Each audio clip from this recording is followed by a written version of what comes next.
हिंदू धार्मिक ग्रंथों में हनुमान जी को सबसे शक्तिशाली माना गया है। धार्मिक मान्यता है कि हनुमान के बिना न तो राम है और न ही रामायण।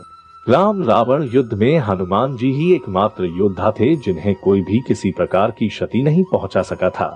यूं तो हनुमान जी के पराक्रम, सेवा, दया और दूसरों का दम तोड़ने की अनेक गाथाएं हैं, लेकिन हनुमान जी को भी एक बार युद्ध में हार का सामना करना पड़ा था। सुनने में यह थोड़ा अजीब लगता है, लेकिन पुराणों के अनुसार यह सही माना गया है। कहते हैं कि युद्ध में हनुमान जी को हराने वाला कोई और नहीं बल्कि उनका भक्त ही था।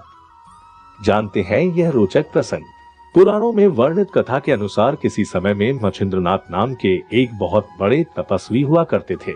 एक बार जब वो रामेश्वरम में आए तो भगवान राम के द्वारा बनाया गया राम सेतु देखकर भाव विभोर हो गए, जिसके बाद प्रभु राम की भक्ति में लीन होकर समुद्र में स्नान करने लगे।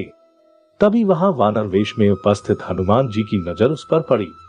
वे जानते थे कि मच्छिंद्रनाथ बहुत बड़े तपस्वी हैं, फिर भी उन्होंने मच्छिंद्रनाथ की परीक्षा लेनी चाहिए।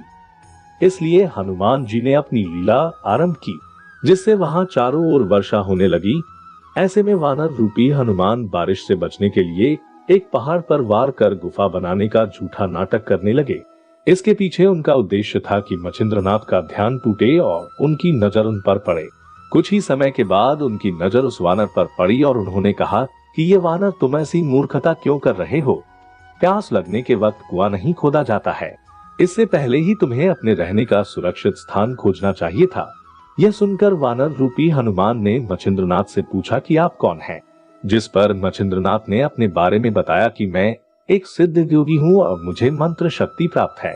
इसे सुनकर वानर रूपी हनुमान ने कहा कि वैसे तो श्री राम और महाबली हनुमान से श्रेष्ठ योद्धा इस संसार में कोई नहीं है, लेकिन कुछ समय उनकी सेवा करने के कारण उन्होंने प्रसन्न होकर अपनी शक्ति का कुछ हिस्सा मुझे भी दिया है।